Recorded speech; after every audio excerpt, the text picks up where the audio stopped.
Hey everyone, welcome back to 1 Minute IT Shot. If this saves you from a locked out headache, go ahead and smash that like, subscribe, and hit the bell for more quick tech saves like this. All right, let's talk about it. So, you're trying to sign into Gmail but can't remember which email address you used? Maybe you've got multiple accounts and lost track. Happens to all of us, right? Don't stress. Google's got a way to find every single account linked to you. Here's how to do it in under a minute. First, go to gmail.com and click Sign In. Instead of typing an email, look for the Forgot email link and click it. Now, enter your phone number, the one you used when you set up your accounts, and click Next.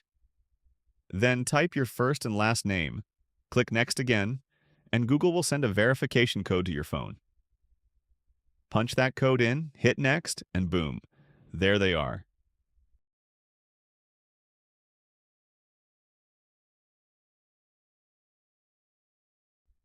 Google will show you every single Gmail account linked to that name and phone number, all of them, right there on one screen. From here, you can pick any account and reset the password to get back in. Super simple, super fast. Like and subscribe to 1 Minute IT Shot if this saved your login, and I'll see you in the next one. Take care.